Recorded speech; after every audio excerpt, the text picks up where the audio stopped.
একেবারে সারা জীবন ছোটবেলার থেকে।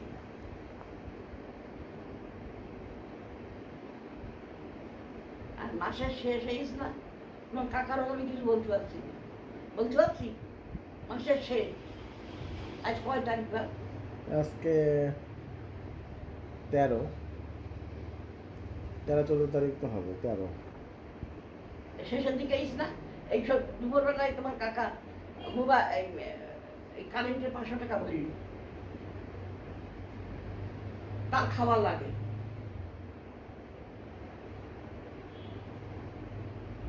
আর জমি পাঠিয়েছেও আসতে না, বেঁচিয়ে দেবো,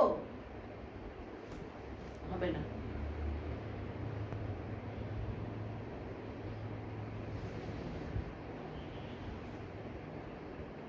দায়িত্ববোধ বা সব মানুষের হয় না। তুমি তো আর পরিবারের ব্যাপারে খুবই দায়িত্ববোধ কিরা? পালন করো, বুঝলি ভাই? ওখানে তো রেহাই নেই।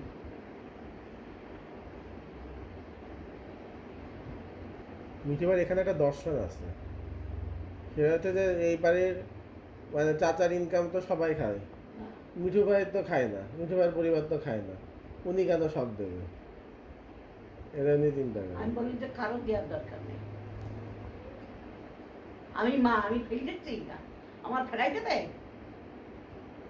আমি ওঝক বুঝলাম, আমি মা, বাপ করি বড়। তোকে যখন মানুষ করেছি তখন কি ভাগ ভাগ করে মানুষ করেছি? তোর কোন স্কুলে পড়াইছি? দাওয়াত স্কুলে পড়াইছি, তখন যে সময় 250-300 টাকা বেতন। কি ভাব? এই এই এই এইসব এইসব স্কুলে তোর দিইনি।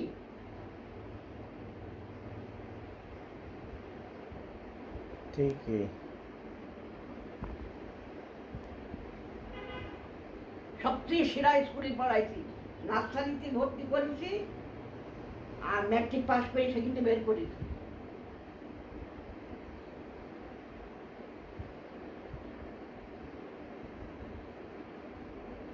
তখন আমাদের পয়সার হিসেব থাকেনি। এখন 1 টাকা দিয়ে একটা কলা দিতে গেলি, 2 টাকা দিয়ে একটা কলা দিতে গেলি, হিসেব হিসেবে এসে যাচ্ছে। কেন? এনক তো হিসেব করে না।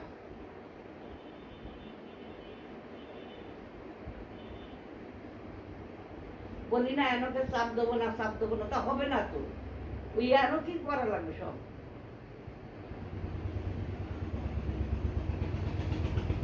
এনকিরই করা লাগবে সব।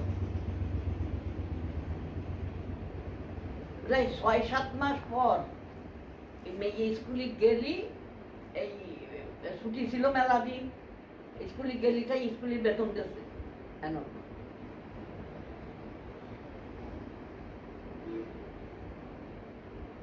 500 টাকা করে?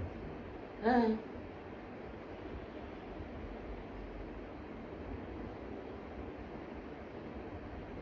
আর খরচ নেই।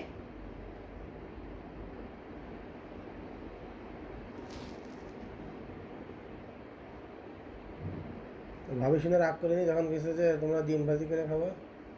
না, ভাবি ভাবি চুপ করে আছে। আমি ও তো দেখ দান দেনিছে যে আজকে আমার কোনো তরকারি রান্না হয়নি।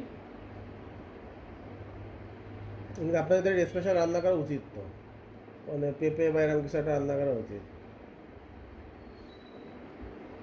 তোমার কাকা গেছে একটি সুটা নিয়ে এসেছে, যার থেকে এদের বাজার ঘাটও খারাপ। বাজার থেকে পুঁইশাক আর শুষা নিয়েছে একটি। আমি বলি কি ওই শুষার কথা না কিনি, এটা লাউ কিনে নিয়ে এসো।